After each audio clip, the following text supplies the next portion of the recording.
से कहना श्री राधे।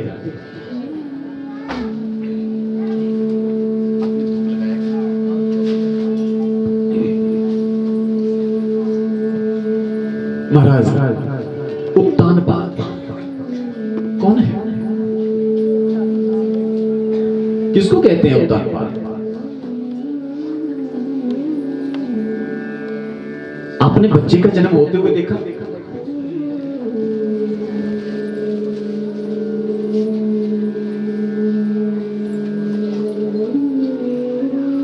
प्रेम से कहिए श्री राधे, श्री राधे, श्री राधे। महाराज बिना रोए बच्चे को मां भी दूध नहीं पिलाती कि पिलाती? वो अपने कार्य में व्यस्त रहती है। बच्चा रोएगा, पुकारेगा तो हम दूध पिलाएंगे। अगर पुकारेगा ही नहीं तो फिर मां को ऐसा लगता है कि मेरा बच्चा आराम से रह रहा है, इसको भी जरूरत नहीं है। भगवान को जब पुकारना होता है ना तो भाव से पुकारना होता है, खुले मन से पुकारना होता है, ऐसे नहीं। श्री राधे,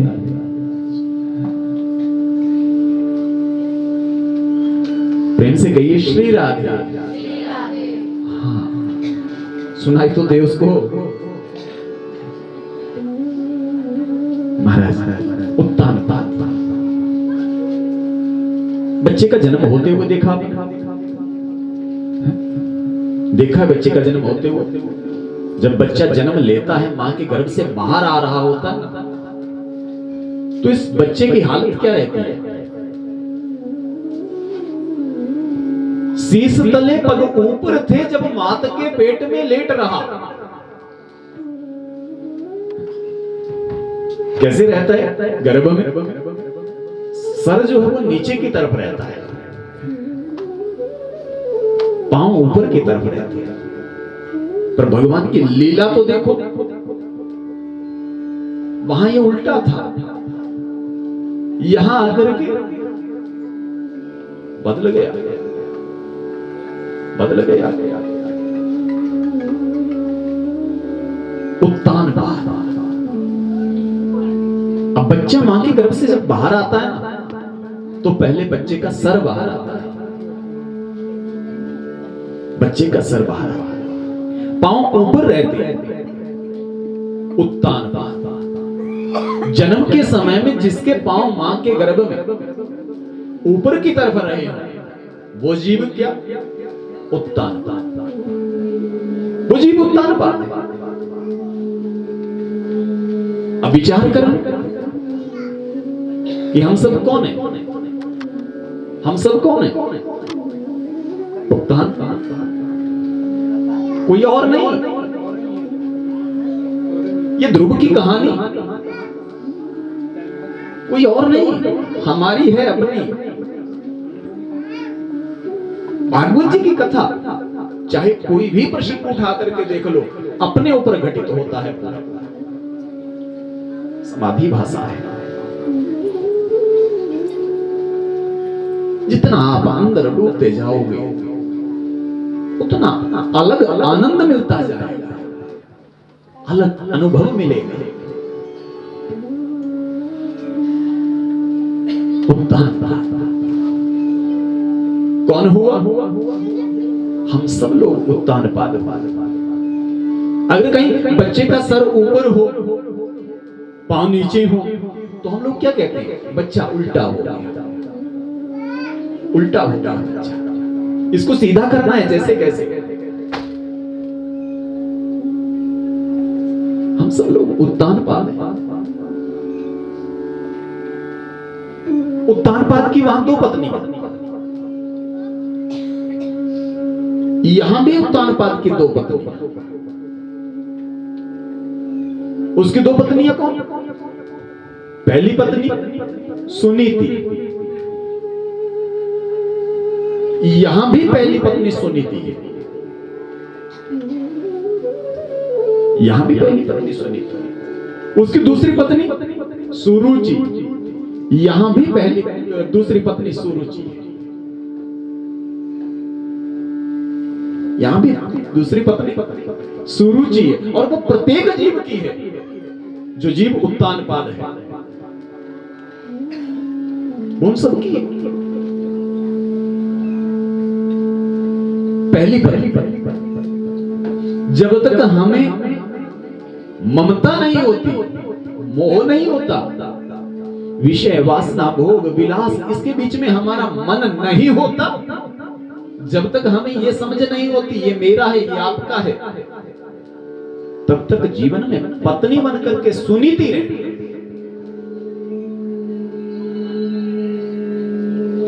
तब तक विचार जो है वो बिल्कुल शुद्ध रहते हैं,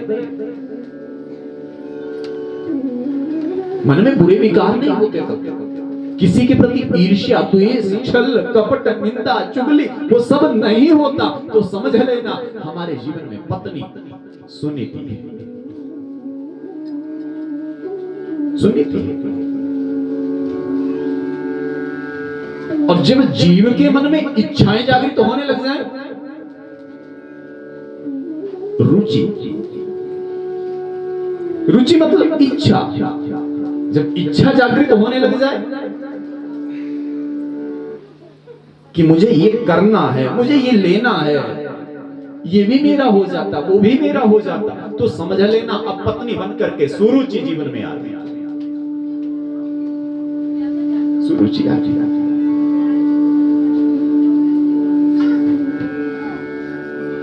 जीवन में यदि पत्नी सुनीति बनकर के रहेगी सदा के लिए,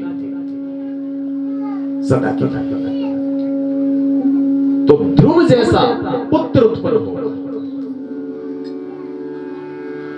ध्रुव जैसा ध्रुव अटल है, उत्तर दिशा में तारे के रूप में अटल पद को प्राप्त किया ध्रुव। सुनीति पत्नी रहते हुए, सुनीति के पत्नी रहते हुए जो विचार मन में उठते हैं वो सदा के लिए टिक जाते हैं, पक्के हो जाते हैं, वो ठहर जाते हैं, वो पक्का घर बना लेते हैं। कब? जब तक सुनीति पत्नी बनी हुई है तब तक जो विचार मन में आएंगे वो पक्का फलीभूत होंगे, वो पक्के टिक जाएंगे, वो सदा के लिए रहेंगे। और वो बाल्यावस्था में रहते हैं, तब का पढ़ा हुआ, तब का प्राप्त किया हुआ ज्ञान सदा के लिए रह जाता है बचपन। और जवानी वो सदा के लिए नहीं रहता, वो सदा के लिए नहीं रहता, वो थोड़े समय के लिए रहता है। जो हम जवानी में कमाते हैं ना वो थोड़े समय के लिए होता है, और जो हम बचपन में करते हैं वो सदा के लिए होता है। विद्या अध्ययन हम लोग कब करते हैं? ज्ञान अर्जित हम लोग कब करते हैं? बचपन में, और वो सदा के लिए टिक जाता है बुढ़ापे तक। अगर बचपन में कहीं ज्ञान आ जाए तो वो बुढ़ापे तक टिकेगा, अंत समय तक साथ में चलेगा, सदा सदा रहता है। पर सुरुचि ध्रुव कहां से हुआ? सुनीति। दूसरी पत्नी सुरुचि। इच्छाएं कब जागृत होती है जीवन में? सुरुचि पत्नी बनकर के कब आती है? जब जीव बड़ा बड़ा युवा जवान हो गया तो इच्छाएं जागृत होने लगती है। मैं घर बना लूं, मैं गाड़ी खरीद लूं, मैं पत्नी ले आऊं, मैं बच्चे पैदा करूं, मैं ये जोड़ लूं, मैं धन जोड़ूं, पर वो सदा टिकने वाला नहीं है, वो सदा के लिए नहीं है। पद प्रतिष्ठा मान सम्मान ये सदा के लिए नहीं होता। ऊंचा पद मिल गया, बड़ी प्रतिष्ठा मिल गई, बड़ा मान सम्मान मिल गया। वो कितने दिन चलेगा? कितने दिन चलेगा? वो सदा नहीं रहता, वो कुछ समय के बाद कमजोर होने लग जाता है, छूट जाता है। हमें नौकरी लगी, हमने नौकरी करी, कितने समय का? सदा के लिए नहीं लगी है, अंत समय तक नहीं लगी है, वो कुछ समय के लिए है। उसमें सीमा है।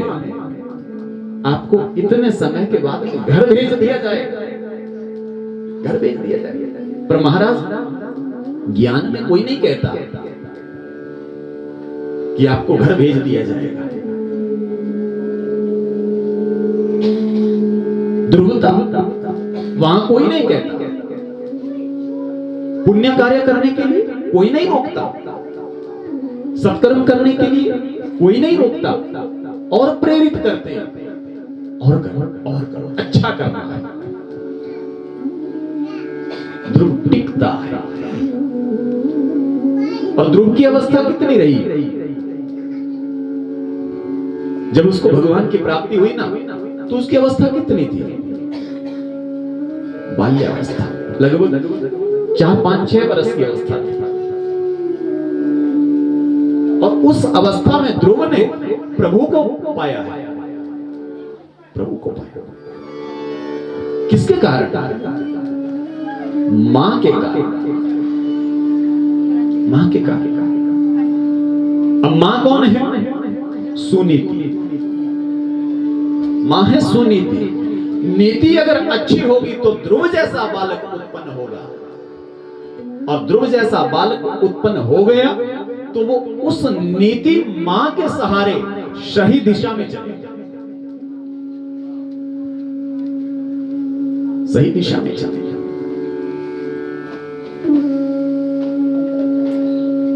एक बार ये उत्तानपाद अपने राज सिंहासन के ऊपर बैठा है। अब राज सिंहासन के ऊपर बैठा है तो साथ में पत्नी बैठी है। कौन? सुरुचि। पत्नी बनकर के साथ में सुरुचि बैठी। सुनीति से प्रेम कम हो गया। सुनीति से प्रेम कम हो गया। कब प्रेम कम हुआ? जब सुरुचि जीवन में आई। जब सुरुचि जीवन में आई तो सुनीति से प्रेम कम हो गया।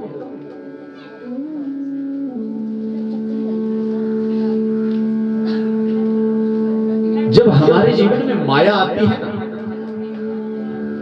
जब जीवन में माया आती है तो हम परमात्मा से प्रेम कम करने लग जाते हैं। हमारी नीतियां बदल जाती हैं, हमारी इच्छाएं जागृत होने लग जाती हैं। वहां भी ऐसा ही होता है। सुरुचि जीवन में पत्नी बनकर के आई तो सुनीति से किनारा कर लिया, किनारा कर लिया। सुनीति अलग रहने लगी, सुरुचि साथ में रहने लगी। जवानी में इच्छाएं साथ में रहती हैं, साथ में रहती है। और सुरुचि से उत्तम उत्पन्न हुआ है। उत्तम। और सुरुचि से उत्तम हुआ है, वो सुरुचि की गोदी में बैठा हुआ है। पिता उत्तानपाद की गोदी में बैठा हुआ है। सामने से छोटा सा ध्रुव आता है, और वो ध्रुव उत्तानपाद की गोदी, पिता की गोदी में बैठा हुआ देखता है। किसको? उत्तम को। और जब उत्तम को देखा तो ध्रुव के मन में भी इच्छा जागृत हुई कि मैं भी जाकर के पिता की गोदी में बैठूं, मैं भी बैठूं। ध्रुव चलने लगा हाथ पांव के सहारे, चलकर के पहुंचा सिंहासन के पास। पिता की धोती को पकड़ करके पिता की गोदी में बैठने का प्रयास कर, पर साथ में सुरुचि बैठी है, सौतेली। और सौतेली मां वो सुरुचि ध्रुव को वहां से हटाती है, किनारे ले जाती है। तू इस गोदी के ऊपर बैठने का अधिकारी नहीं है, तू यहां बैठने का अधिकारी नहीं। यदि तू यहां बैठना चाहता है तो पहले तुझे मेरे गर्भ से जन्म लेना, तब जाकर के तू इस गोदी के ऊपर बैठने का अधिकारी बनेगा। मेरे गर्भ से जन्म लेना पड़ेगा, और मेरे गर्भ से जन्म लेने के लिए तुझे भगवान की भक्ति करनी पड़ेगी, भक्ति करनी पड़ेगी। अब लक्ष्य दे दिया किसने? सुरुचि ने। लक्ष्य किसने दिया? सुरुचि, सौतेली मां ने लक्ष्य दिया। बेटा तुझे यदि इस गोदी में बैठना है तो मेरे गर्भ से जन्म लेना होगा, और मेरे गर्भ से जन्म लेने के लिए तुझे भगवान की भक्ति करनी होगी, उनसे वरदान लेना होगा,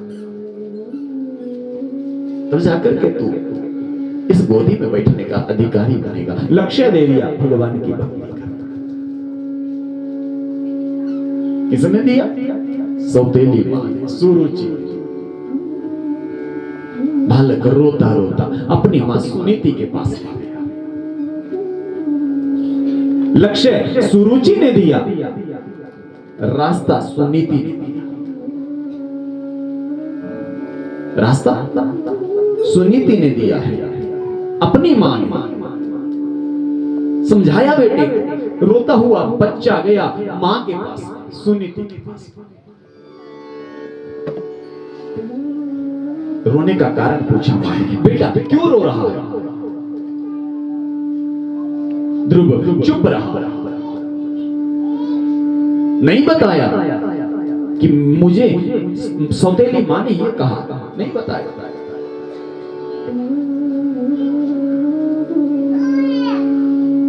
सुनीति की एक दासी है, उसने ये दृश्य देखा था, सारी बात सुनी थी। उसने सुनीति को कह दिया ध्रुव के साथ ऐसा ऐसा होगा। ध्रुव के साथ सुनीति ने ध्रुव को गले लगाया। अगर आज की मां की बात होती ना, तो आज की मां ऐसा नहीं करती जैसा सुनीति ने किया। सुनीति ने बालक को गले लगाया, प्यार करने लगी, लाड लड़ाने लगी। बेटा तो रो क्यों रहा है? तुझे तेरी उस मां ने गलत नहीं कहा है, उसने तुझे सही कहा है, उसने तुझे सही कहा है। बेटा रो मत, उसने तुझे कहा ना कि तू भगवान की भक्ति कर। मैं भी तुझे यही कहती हूं, तू जंगल में जा, भगवान की भक्ति कर, और ये गद्दी क्या, भगवान तुझे अटल गद्दी देंगे, अटल सिंहासन। मैं भी तुझे यही कहती है। अगर आज की मां की बात होती, क्या आज की मां ऐसा कहती है? अपने बच्चे को समझाती? नहीं। आज तो महाराज हम सामने वाले से झगड़ा करते, मेरे बच्चे को बोला क्यों? क्यों बोला? पर नहीं, सुनीति ने झगड़ा नहीं किया, सुनीति ने अपने बच्चे को समझाया है, रास्ता दिया। लक्ष्य सुरुचि ने दिया, और रास्ता किसने दिया? सुनीति ने, अपनी मां ने। बेटा मेरा आशीर्वाद तेरे साथ है, तू जंगल में जा और भगवान की भक्ति कर। भगवान प्रसन्न होंगे तेरी भक्ति से, भगवान तेरी भक्ति से प्रसन्न होंगे। तुझे वरदान देने के लिए आए, वरदान देंगे और अटल पद देंगे। ये मेरा आशीर्वाद है। अब जिस जीव को मां का आशीर्वाद मिल जाए ना, उसका लक्ष्य कभी अछूता नहीं रहता, उसको लक्ष्य की प्राप्ति होकर के ही रहती है, मिल जाता है। मां का आशीर्वाद चाहिए। ध्रुव ने मां के चरणों में वंदन किया, और वंदन करके ध्रुव जंगल की ओर चलने लगा। और जंगल की ओर जाता हुआ ध्रुव घनघोर जंगल में प्रवेश हुआ। घनघोर जंगल, और जब घनघोर जंगल के बीच में ध्रुव प्रवेश हुआ तो उस जंगल में ध्रुव को डर भी लगने लगा। डर भी लगने लगा। और भगवान ने देख लिया कि अरे मेरा छोटा सा बच्चा मेरी प्राप्ति करने के लिए जंगल के बीच में जा रहा है, मुझे पाने के लिए जंगल में जा रहा है, पर इसको पता नहीं है मेरी प्राप्ति होती कैसे है, इसको ज्ञान नहीं है, ये अबोध है। कहीं ऐसा ना हो कि ये रास्ता भटक जाए, ये दिशा भटक ना जाए, इसको सही दिशा देना मेरा कर्तव्य बनता है। प्रेम से कहिए श्री राधे, श्री राधे। इसको दिशा देना मेरा कर्तव्य बनता है भगवान। और भगवान ने क्या किया, वैकुंठ धाम में बैठे भगवान सब देख रहे हैं, सब देखते हैं, उनको सबका पता है कौन क्या कर रहा है, कहां कर रहा है। हम चाहे छुपाने का लाख प्रयास करें पर छुपा हम कहां सकते हैं दुनिया वालों की नजर में। दुनिया वालों की नजर में हम अपने आप को छुपा सकते हैं, उसकी नजर में नहीं छुपा सकते। वो सबको देखता है और वो एक नजर से देखता है सबको बराबर, भेद नहीं करता। भेद कहां है, हमारी नजर में भेद हो सकता है, हमारी दृष्टि में भेद हो सकता है, उसकी दृष्टि में भेद नहीं होता। माता की दृष्टि में, पिता की दृष्टि में अपने बच्चों के लिए भेद नहीं होता, वहां बराबर प्रेम रहता है, बराबर रहता है सबके साथ। ये नहीं कि किसी के साथ में कम है, किसी के साथ में ज्यादा, नहीं नहीं नहीं, नहीं। माता पिता अपने बच्चों के साथ में बराबर प्रेम करते हैं, बराबर प्रेम।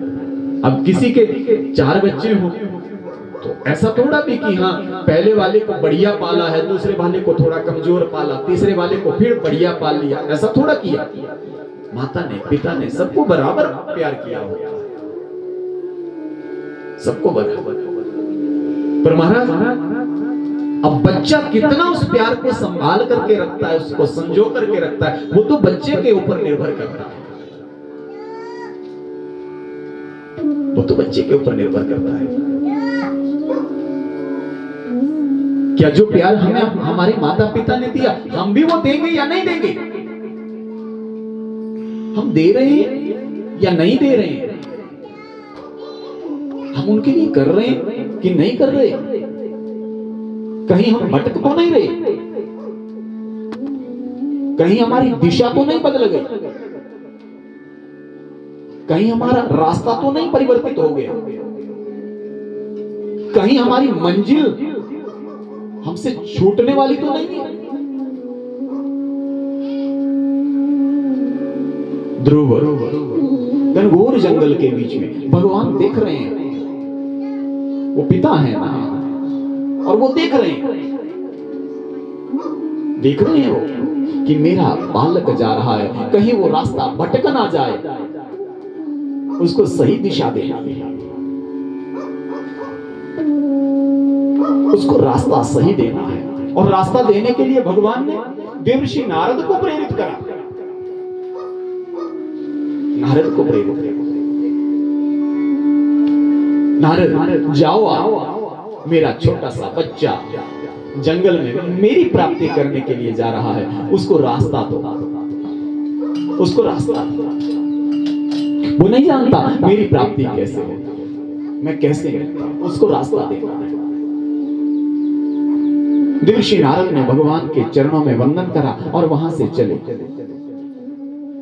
पहुंचे आकर के ध्रुव के सामने,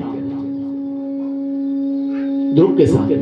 अब अधिकारी जो शिष्य होते हैं, पात्र जो शिष्य होते हैं ना, उनको अधिकारी गुरु मिल जाते हैं, और गुरु ढूंढने से नहीं मिलते, गुरु ढूंढने से नहीं मिलते, गुरु स्वतः मिलता है। रास्ता देने वाला अपने आप आ जाता है जीवन में स्वयं। और ध्रुव के जीवन में गुरु बन करके आए देवर्षि नारद रास्ता देने के लिए। और भेजा किसने? जो लक्ष्य है, जो साध्य है, उसी ने भेजा है। देवर्षि नारद आए, सामने खड़े हो गए आकर के। बालक ध्रुव, कहां जा रहे हो? कहां जा रहे हो? महाराज, मैं जंगल में जा रहा हूं। किस लिए? भगवान की भक्ति करने के लिए। विनम्रता है ध्रुव में।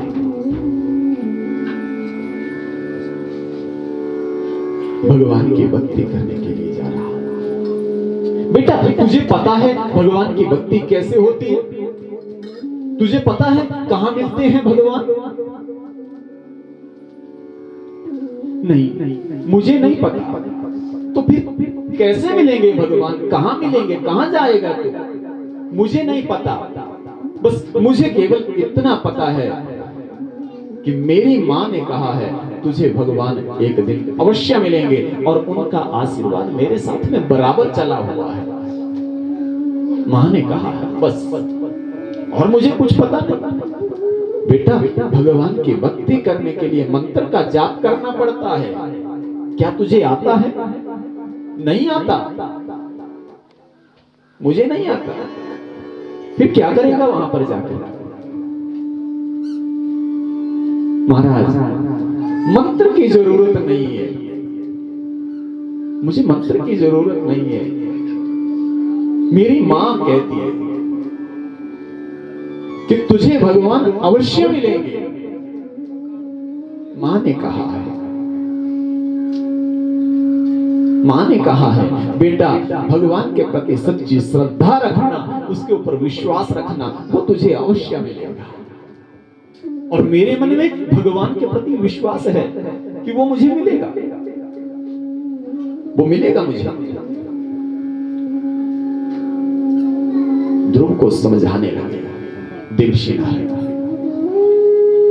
बेटा ये भक्ति का जो मार्ग है बड़ा कठिन मार्ग है। भक्ति का रास्ता आसान नहीं, कठिन है ये रास्ता। बेटा तू यहां से घर लौट जा, घर लौट जा। अभी तो तेरी अवस्था खेलने की है, खेलने की अवस्था है। तू घर में जा, बाकी बच्चों के साथ में खेलना। कहां चला है तो भगवान की भक्ति करने की? नहीं, ध्रुव नहीं माना। मुझे मेरी मां ने भेजा है। मां की बात पर पक्का विश्वास होता है बच्चे को, पक्का विश्वास। मुझे मां ने भेजा है, मुझे भक्ति करनी है। आप मेरा रास्ता मत रोको, मेरे रास्ते में आप बाधा मत बनो। देवर्षि नारद ने बहुत मनाया पर ध्रुव नहीं माना। जब ध्रुव नहीं माना तो देवर्षि नारद समझ गए कि अरे इस बालक के मन में पक्का निश्चय है, इसको पक्का विश्वास है, इसकी अटल श्रद्धा है भगवान के प्रति, और इसको एक दिन भगवान अवश्य मिलेगा। समझ गए देवर्षि नारद। जब देवर्षि नारद समझ गए ना, तो देवर्षि नारद ने ध्रुव को मंत्र दिया है, जाने का रास्ता दिया, दिशा दी, स्थान बतलाया। बेटा यहां से सीधे वृंदावन में जाना, और वृंदावन में मधुवन में प्रवेश करना, और वहां पर जाकर के निरंतर ओम नमो भगवते वासुदेवाय इस महामंत्र का जाप कर। जब तेरी भक्ति प्रगाढ़ता की ओर जाएगी, तेरी भक्ति उच्च कोटि की हो जाएगी, तो भगवान तुझे वरदान देने के लिए अवश्य आएंगे। बेटा तू जा, अब मैं भी तुझे नहीं रोकूंगा, मैं भी नहीं रोकूंगा। अब भक्ति में परीक्षा होती है। जो लोग भक्ति मार्ग पर चलते हैं ना, उनके जीवन में कठिनाइयां आती हैं, कठिनाइयां। किस लिए? रास्ता भटकाने के लिए। भगवान स्वयं कर देते हैं, माया को आगे करते हैं। जाओ जाकर के देखो कि उनकी भक्ति कैसी है। उसमें प्रेम है, उसमें श्रद्धा है, उसमें विश्वास है, उसमें दृढ़ता है या नहीं है, उनमें स्थिरता एकाग्रता है कि नहीं है। बिना एकाग्रता के, बिना स्थिरता के, बिना श्रद्धा के, बिना विश्वास के भक्ति अधूरी रहती है। बिना प्रेम के भक्ति अधूरी है। विश्वास चाहिए। धन्ना जाए, धन्ना जाए, उसको विश्वास हो गया, उसने पक्का निश्चय कर लिया कि मेरा ठाकुर भोग लगाएगा। उसके मन में श्रद्धा उत्पन्न हो गई कि वो आएगा, आएगा। और भगवान आए कि नहीं आए? भगवान आए। उसकी जिद के आगे भगवान को आना पड़ा, उसके विश्वास के आगे। नहीं तो महाराज जी ने क्या दिया था उसको? वो पत्थर का बट्टा वो दिया था, इसकी पूजा कर। ये शालिग्राम है, ये तेरे लिए शालिग्राम है, धन्ना जा। और धन्ना जा उस पत्थर के बाट को भोग लगाने लग गए, भोग लगाने लगे। और भोग भी कैसा? मक्की की रोटी, सरसों का साग। प्रेम से कहिए श्री राधे राधे। भगवान हमारा भाव देखते हैं, भगवान हमारी श्रद्धा देखते हैं, हमारा विश्वास देखते हैं, हमारा प्रेम देखते हैं, हमारी ठाट बाट नहीं देखते। भगवान भगवान हमारा भाव देखते हैं। भाव का भूखा हूं मैं, भाव ही बस सार है। भाव से जो बचता मुझको, उसका बेड़ा पार है। जो भाव प्रकट करेगा, भावो ही विद्यते देवा। भाव के बीच में देवता बसता है। बाबा तुलसीदास जी रामायण में क्या कहते हैं? जाकी रही भावना जैसे, प्रभु मुहूर्त देखी दिन तैसी। जिसकी जैसी भावना, जिसका जैसा प्रेम, जिसकी जैसी श्रद्धा, जिसका जैसा विश्वास, भगवान ने उसको उसी रूप में दर्शन दिया। उसी रूप। बिलनी को याद करो। बिलनी का प्रेम तो अनोखा प्रेम, अलग विश्वास, उसकी श्रद्धा।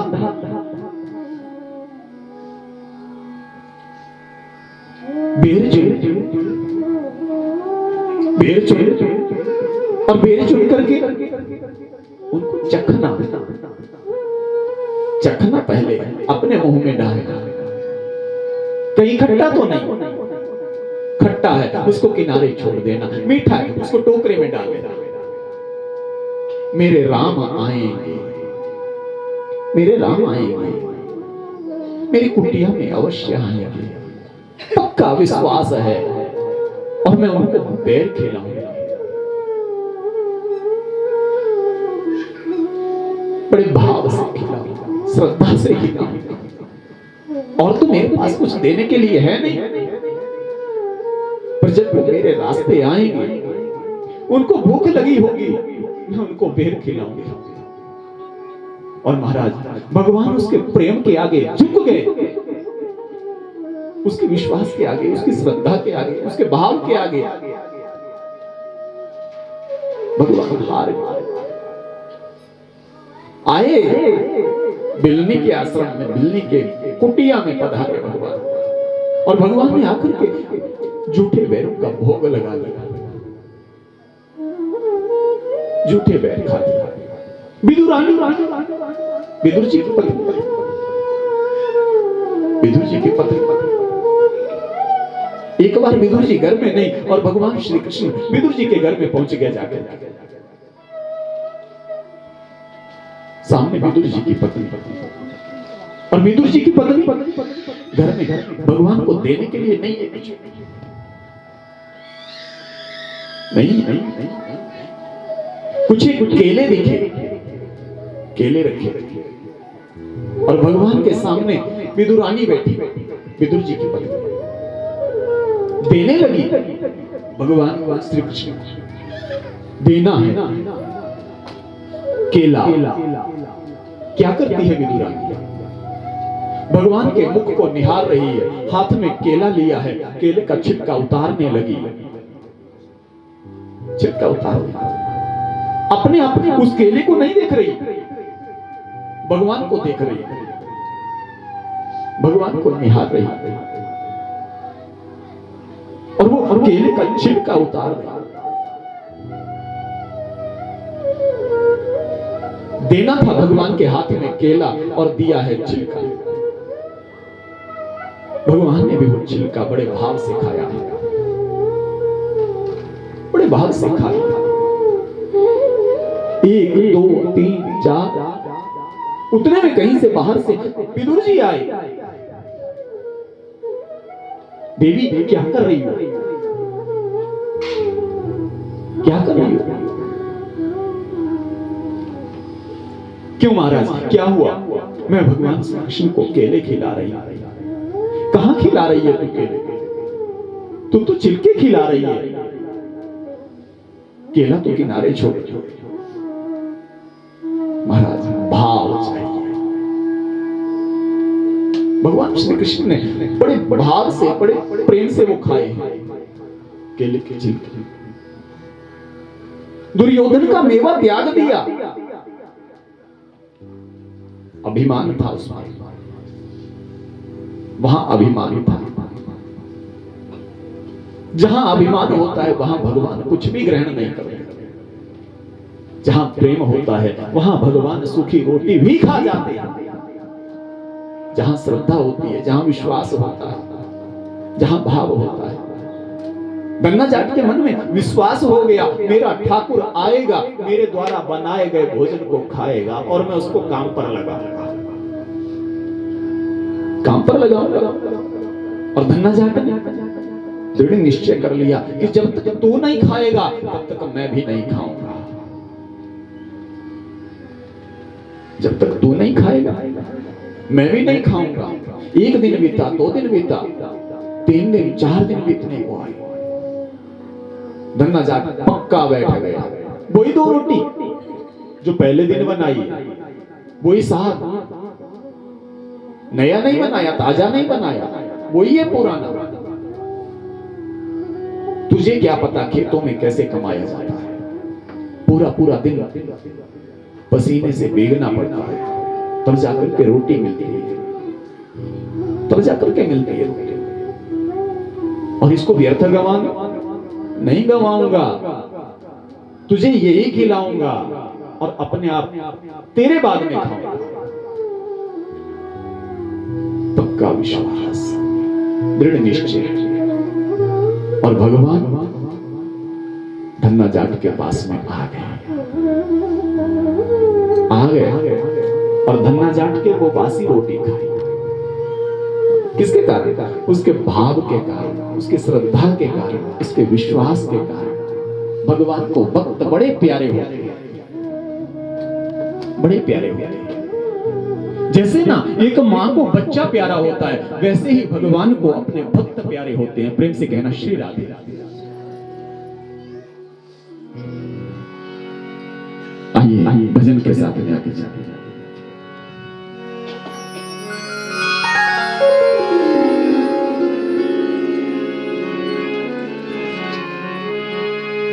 जिया मावनो पुत्र प्यारे भगत प्यारे राम नो। जिया मावनो पुत्र प्यारे भगत जिया मावनो पुत्र प्यारे भगत प्यारे राम नो। जिया मावनो पुत्र प्यारे भगत प्यारे राम। जिया मावनो पुत्र प्यारे भगत प्यारे राम नो। जिया मावनो पुत्र प्यारे भगत प्यारे राम। धन्य भगत दी बिगड़ी बनाई। धन्य भगत दी बिगड़ी बनाई। धन्य भगत दी बिगड़ी बनाई। धन्य भगत दी बिगड़ी बनाई। भगता दे प्रभु होवे सहाई। भगता दे प्रभु होवे सहाई। बन नौकर बछड़े चारे भगत प्यारे राम नो। जिया मावनो पुत्र प्यारे भगत प्यारे राम नो। जिया मावनो पुत्र प्यारे भगत प्यारे राम नो।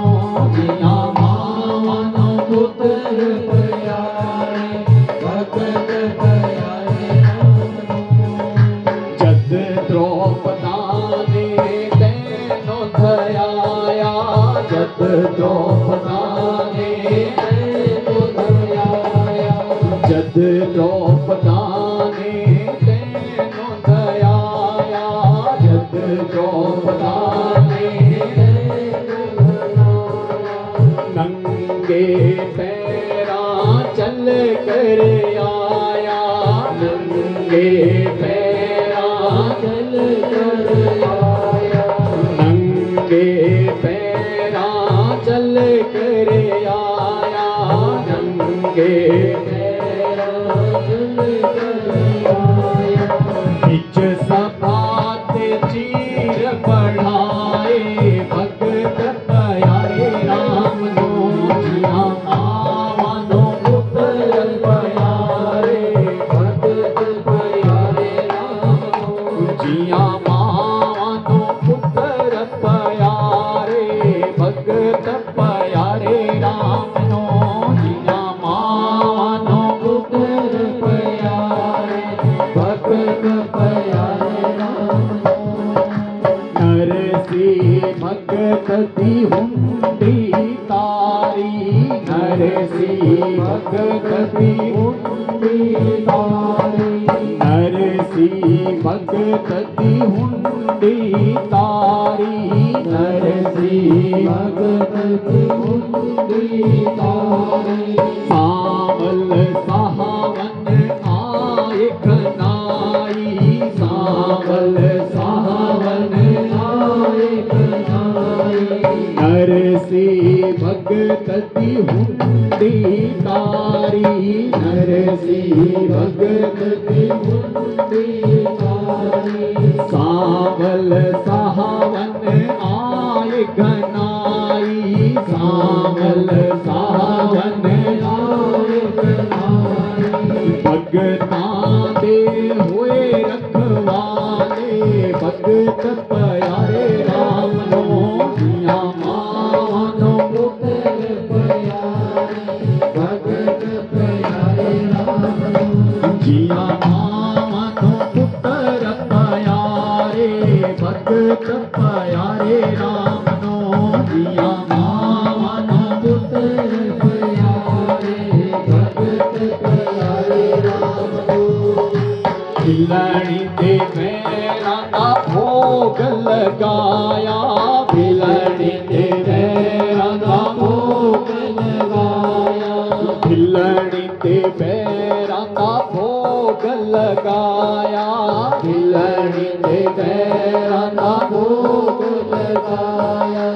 दर्शन दे के दुखड़ा मिटाया, दर्शन दे के दुखड़ा मिटाया, दर्शन दे के दुखड़ा मिटाया, दर्शन दे के दुखड़ा मिटाया। मीरा ने जत लगन लगाई, मीरा ने जत लगन लगाई, मीरा ने जत लगन लगाई, मीरा ने जत लगन लगाई। पई विपदा ते होए सहाई, पई विपदा ते होए सहाई, पई विपदा ते होए सहाई, पई विपदा ते होए सहाई, पई विपदा ते होए सहाई, पई विपदा ते होए सहाई। बिच जहर ते तर आवे, भगत प्यारे राम नो जिया मानो, पुत्र प्यारे भगत प्यारे राम, जिया मानो पुत्र प्यारे भगत प्यारे राम नो, जिया मानो पुत्र प्यारे भगत प्यारे राम नो। जैसे एक माँ को अपना बच्चा प्यारा होता है ना, वैसे भगवान को अपना भक्त प्यारा होता है, भक्त प्यारा होता है। तभी तो धन्ना जाट को दर्शन दिया, तभी तो भिलनी के यहां बैर खाए, तभी तो वो मीरा का जहर का प्याला अमृत में बदला, तभी तो द्रौपदी मैया का वो चीरहर वो साड़ी बढ़ाई ना किसने? भगवान। अपना मान टले टल जाए, भक्त का मान ना टलते देखा, प्रबल प्रेम के पाले पड़कर प्रभु को नियम बदलते देखा। वो नियम तोड़ देते, सब मर्यादाओं को भूल जाते, किसके लिए? भक्त के लिए। अपना मान टले टल जाए, भक्त का मान ना टलते देखा, प्रबल प्रेम के पाले पड़कर प्रभु को नियम बदल देते हैं सारे। महाराज ध्रुव मंत्र लेता है देवर्षि नारद से, और मंत्र क्या लिया? ओम नमो भगवते वासुदेवाय। छोटे से बच्चे को मंत्र दे दिया, और मंत्र यदि बचपन में मिलेगा तो वो अंत तक पहुंचते पहुंचते फलीभूत हो जाएगा, फलीभूत हो जाएगा। पर मंत्र लेना कब चाहिए? दीक्षा कब लेनी चाहिए? ये नहीं कि आप अभी 5 साल के हैं, 4 साल के, 3 साल के, 2 साल के, अभी आपको पता भी नहीं कि मंत्र होता क्या, अभी आपको ये पता नहीं, अभी नहीं लेना। जब ये समझ आ जाए कि मंत्र होता क्या है, गुरु होता क्या है, गुरु मंत्र करता क्या है, तब मंत्र ले लेना चाहिए, और समय रहते ले लेना चाहिए, समय रहते, समय रहते, बचपन में गुरु धारण करना चाहिए। वो नाम है अंधकार का, वो नाम है मिटाने वाले, जो अंधकार को मिटा करके जीवन में रोशनी ला दे, प्रकाश ला दे, वो गुरु है। तमसोमा ज्योतिर्गमय, अंधकार से प्रकाश की ओर जो ले जाए, वो गुरु। अस्तोमा सदगमय, असत्य से जो सत्य की ओर ले जाए, वो गुरु। मृत्युर्मा अमृतम गमय, मृत्यु से जो अमृतत्व की ओर ले जाए, अमरता की, वो गुरु। तो गुरु है। और गुरु की महिमा शास्त्र में कितनी बड़ी गाई, गुरु की महिमा। गुरु ब्रह्मा गुरु विष्णु गुरुदेव महेश्वर, गुरु साक्षात परब्रह्म तस्मै श्री गुरुवे। ब्रह्मा विष्णु महेश के बराबर में लाकर के गुरु को खड़ा कर दिया। वो पराशक्ति, वो आदिशक्ति, परब्रह्म, वो परब्रह्म जिनसे ब्रह्मा विष्णु महेश प्रकट होते हैं, जिनसे ये चराचर जगत बनता है, जिनसे सबको ऊर्जा मिलती है, शक्ति मिलती है, वो परब्रह्म, वो ज्योति, वो दिव्य स्वरूप भगवान का। वो भी कौन? गुरु।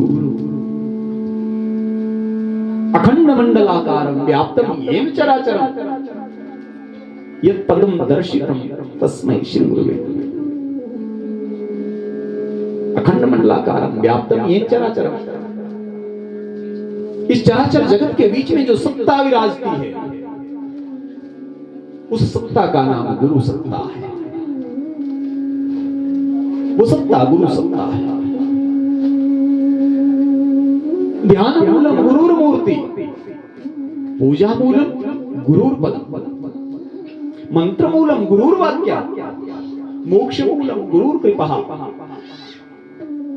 गुरु के मुख से निकला हुआ एक एक शब्द मंत्र होता है, एक एक शब्द मंत्र होता है। हम जब गुरु के पास जाएं तो वहां पर जाकर के अपना दुखड़ा ना सुनाएं। हम लोग दुखड़ा सुनाते हैं, महाराज हमारा ये काम सिद्ध नहीं हो रहा, हम क्या करें? बेटा कहना नहीं मान रहा, बहू कहना नहीं मान रही, परिवार सही दिशा में नहीं चल रहा, क्या करें? नहीं, गुरु के पास में जाकर के आत्मा के विषय प्रश्न करें। आत्मा को परमात्मा से कैसे मिलाया जाए, हमें मुक्ति कैसे हो, हम इस जन्म मरण के चक्कर से कैसे छूटे, ये हमें रास्ता देता, ये हमें बतलाता। गुरु की महिमा कहां तक गाई? मोक्ष मूलम गुरु कृपा। गुरु गोविंद दो खड़े काके लागू पाए, हे बलिहारी गुरु आपने गोविंद दियो बताए। अगर गुरु जीवन में ना आता तो गोविंद का दर्शन भी नहीं हो पाता, नहीं हो पाता।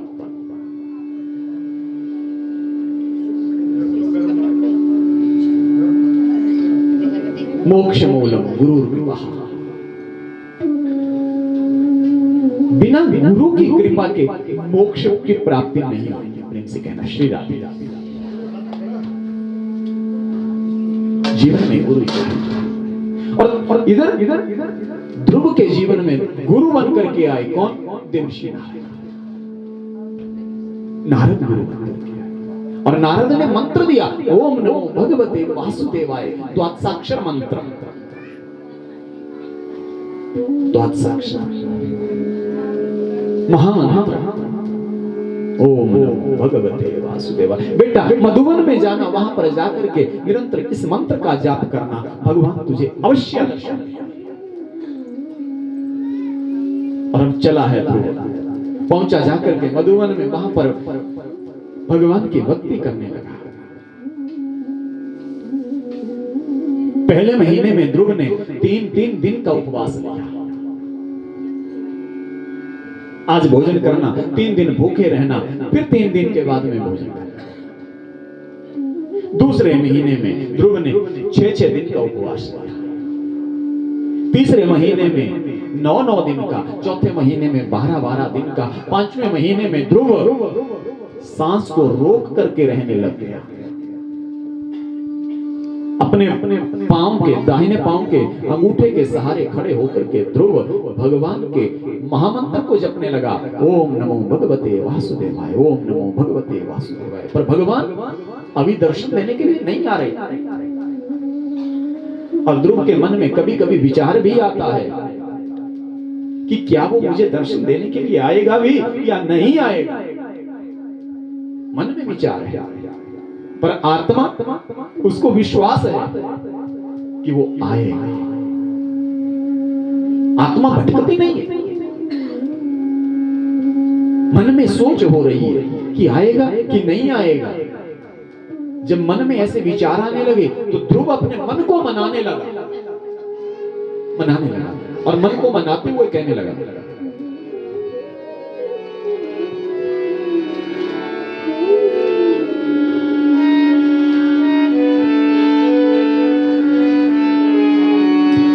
मन धीर धरो घबराओ नहीं, भगवान मिलेंगे कभी न कभी।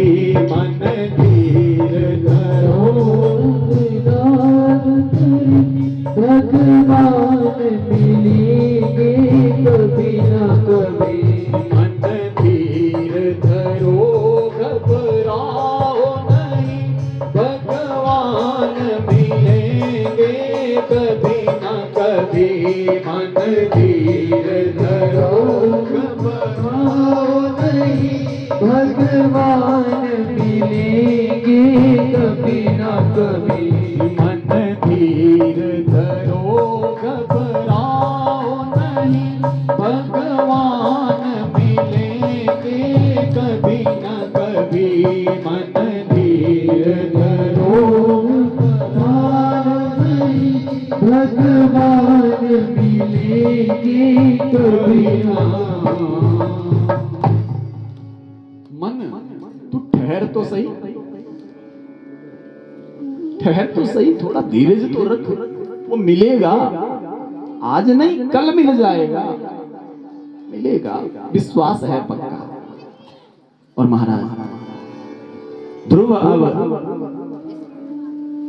अपने दाहिने पांव के अंगूठे के सहारे खड़े होकर के सांस को रोक करके ओम नमो भगवते वासुदेवाय इस महामंत्र का जाप कर रहा है। और ध्रुव की भक्ति इतनी प्रगाढ़ हुई कि ध्रुव की भक्ति से स्वर्ग के राजा इंद्र का सिंहासन भी डोलने लग गया। और जब इंद्र का सिंहासन डोलने लगा तो इंद्र देवताओं के साथ में मिलकर के भगवान विष्णु के पास गया, विष्णु जी के पास गया। प्रभु, वो छोटा सा बच्चा जिस भी किसी उद्देश्य से आपकी भक्ति कर रहा है, आप उसका वो उद्देश्य पूर्ण करो। जाओ उसको वरदान दे करके आओ, जो भी वो चाहता है वो दो उसको, नहीं तो धरती के ऊपर भूचाल आ रहे हैं। उसकी भक्ति महाराज भगवान विष्णु अपने सिंहासन से उठे, चतुर्भुज रूप धारण किया और चतुर्भुज रूप धारण करके भगवान ध्रुव जी के पास पहुंच गया। ध्रुव की आंखें बंद हैं, ध्रुव को जगाने लगे और जगाने के लिए क्या किया? भगवान ने अपने हाथ में जो शंख है, शंख चक्र गदा पद्म वनमाला विभूषित, सत्यनारायण भगवान की कथा, सत्यनारायण भगवान की कथा रहती है, उसमें भगवान का स्वरूप दिखाया है कि भगवान का स्वरूप कैसा, शंख चक्र गदा पद्म वनमाला विभूषित। भगवान की चार भुजाएं, एक हाथ में शंख, दूसरे में चक्र, तीसरे में गदा, चौथे में पद्म का फूल। भगवान ने क्या किया? शंख हाथ में लिया और शंख हाथ में लेकर के ध्रुव के गाल के साथ में स्पर्श करा। जैसे ही ध्रुव के गाल के साथ में स्पर्श करा, वैसे ही ध्रुव की आंखें खुल गई, सामने भगवान को पाया, भगवान को पाया, भगवान की स्तुति करी। स्तुति करने का। यो अंतः प्रविश्य मम वाचम इमाम प्रसुप्तां संजीवित्य अखिल शक्तिधर स्वधामना अन्याश्च हस्तचरण स्मृत्वगादीन् प्राणान् नमो भगवते पुरुषाय तुभ्यं प्राणान् नमो भगवते पुरुषाय तुभ्यं। ध्रुव ने नमन करा, वंदन करा। प्रभु आपको मेरा बारंबार प्रणाम। मेरे पास आपकी स्तुति करने के लिए, आपकी प्रशंसा करने के लिए शब्द नहीं है। भगवान भी जानते हैं छोटा सा बच्चा है,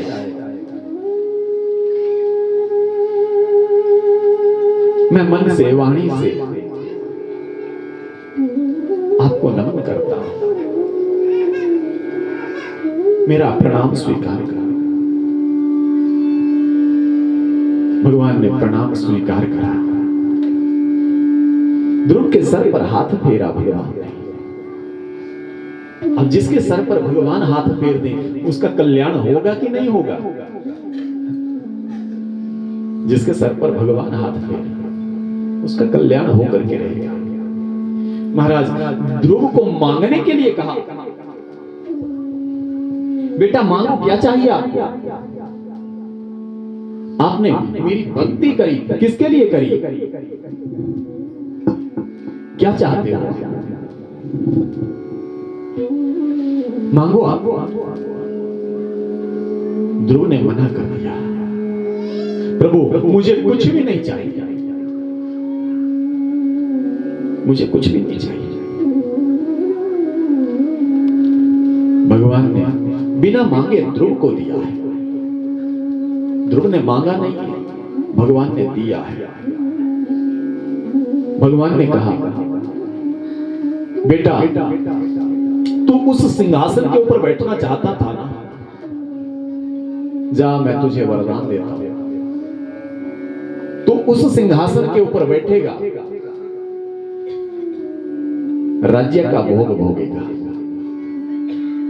और जब अंत में तेरी मृत्यु होने का समय आएगा ना, तो तू मृत्यु के सर पर पांव रख करके अटल पद को प्राप्त करेगा। प्रेम से कहिए श्री राधे। भगवान ने वरदान दे दिया। प्रभु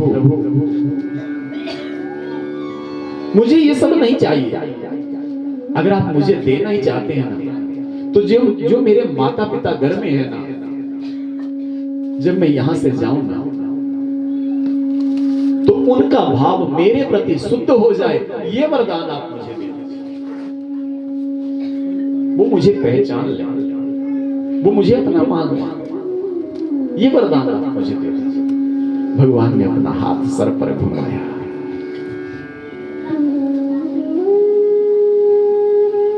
भगवान वहां से अंतर ध्यान हुआ। ध्रुव घर वापस आया, और जब ध्रुव घर वापस आ रहा है तो देवर्षि नारद ने ध्रुव के माता पिता, गांव वालों को सबको संदेश दिया, ध्रुव भगवान की भक्ति करके, भगवान को प्रसन्न करके, भगवान से वरदान प्राप्त करके आज घर में लौट रहा है। सब लोगों ने समाचार सुना देवर्षि नारद से, और नारद से समाचार सुन करके सब लोग ध्रुव के स्वागत में चलने लगे। ध्रुव के स्वागत, जब ध्रुव के स्वागत में चले तो सबसे आगे कौन जा रहा है? ध्रुव का पिता जा रहा है, उत्तान। माता सुरुचि, माता सुनीति जा रही है। और महाराज गले लगाया, ध्रुव को खूब लाड़ प्यार किया। और अब ध्रुव को जब राज्य संभालने योग्य ध्रुव हो गया, तो ध्रुव को राज्य संभाला जाता है, राजगद्दी दी जाती है। और ध्रुव राज्य का भोग भोगता है 36,000 वर्षों तक। 36,000 वर्षों तक ध्रुव ने राज्य का भोग भोगा। अंत में मृत्यु आई, तो मृत्यु के सर पर ध्रुव ने पांव रखा और अटल पद को प्राप्त किया। आज भी वो ध्रुव उत्तर दिशा में तारे के रूप में दिखता है। जो भगवान की भक्ति करता है उसको परम पद की प्राप्ति होती है। प्रेम से कहना श्री राधे श्री राधे।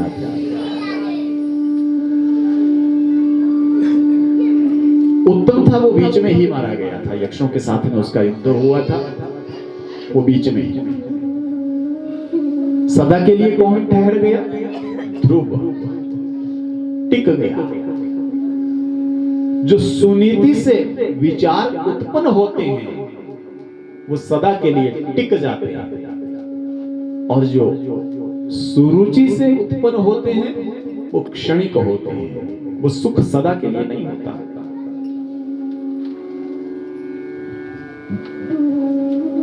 जो इच्छाओं से मिलता है वो सदा के लिए नहीं रहता। क्यों? क्योंकि इच्छा तो हर रोज बदलती रहती है, वो परिवर्तित होती रहती है, वो सदा के लिए नहीं होती। पर नीति, और नीति भी कैसी? सुनीति, वो सदा के लिए टिक जाती है, टिक जाती है। प्रेम से कहीं श्री राधे राधे श्री राधे राधे। महाराज इसके बाद में कथा तो बहुत रहती है, बहुत सी कथाएं, पर हम चलते चलते अब बात करेंगे। समंदर मंथन हुआ, समंदर मंथन, और समंदर मंथन से 14 रत्न निकले।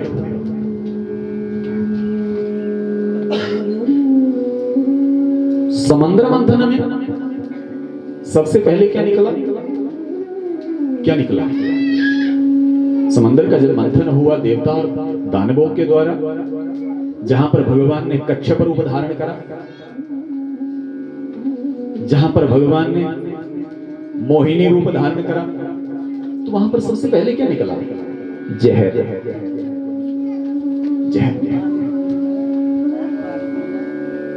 जीवन का मंथन जब हम करने चलते हैं, जीवन का मंथन, तो सबसे पहले जहर निकलता है। अपने आप का मंथन करने चलो, सबसे पहले क्या निकलेगा? अंदर से जहर निकलेगा। आप भगवान की भक्ति में अपने आप को लगाओ, दुनिया वाले आपको जहर उगलेंगे, आपको भला बुरा कहेंगे। आप कोई अच्छा कार्य करके देखो, कितना सुनना पड़ेगा लोगों से। जो सुनना पड़ रहा है वो क्या है? वो जहर है, वो जहर है। अब ये होता कब है? जब हम मंथन करते हैं अपने आप। समंदर का मंथन अपना मंथन है, अपने जीवन का मंथन, अपने जीवन की। और जहर के बाद कामधेनु गाय, उच्चैश्रवा घोड़ा,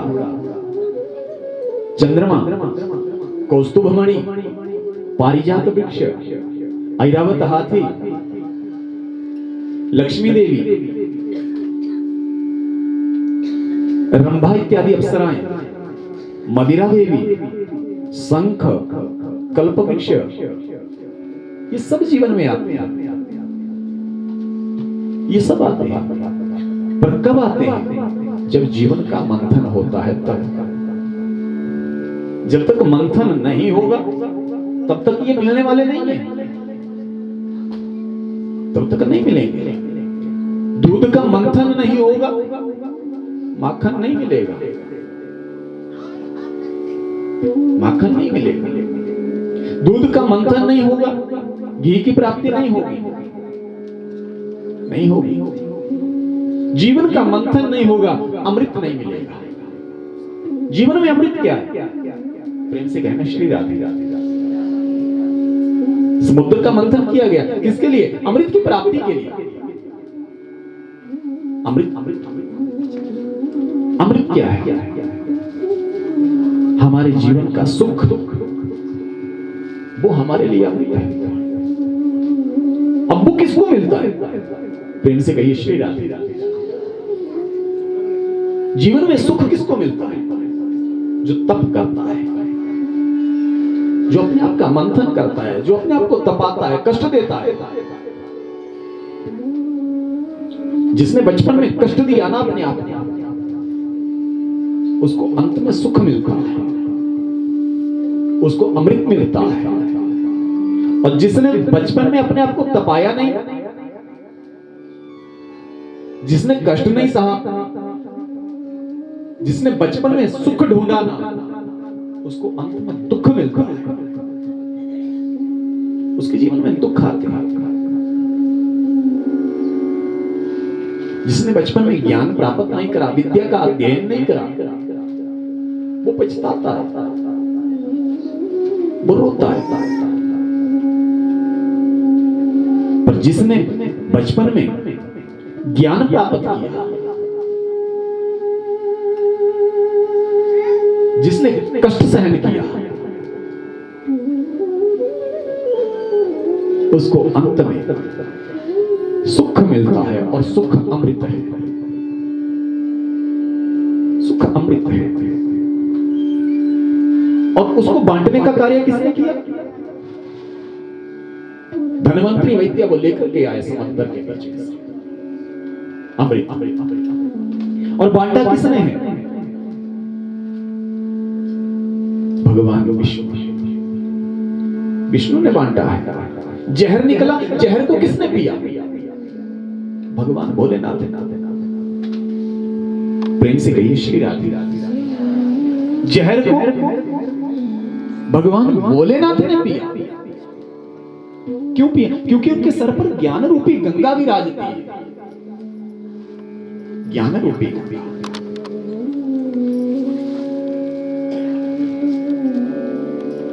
जिसके पास में ज्ञान होगा वो जहर पीने की सामर्थ्य रखेगा। जहर वो वाला नहीं, बोतल वाला नहीं, वो गोली वाला जहर नहीं, वो गलत कार्य है। वो कार्य कौन करते हैं? जो कमजोर होते हैं। जो कमजोर होते हैं वो लोग उस जहर को ढूंढते हैं।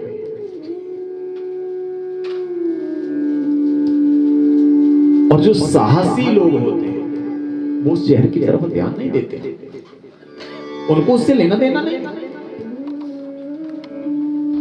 ज्ञानी जो पुरुष होते हैं वो लोगों के द्वारा उगले गए जहर को पी जाते।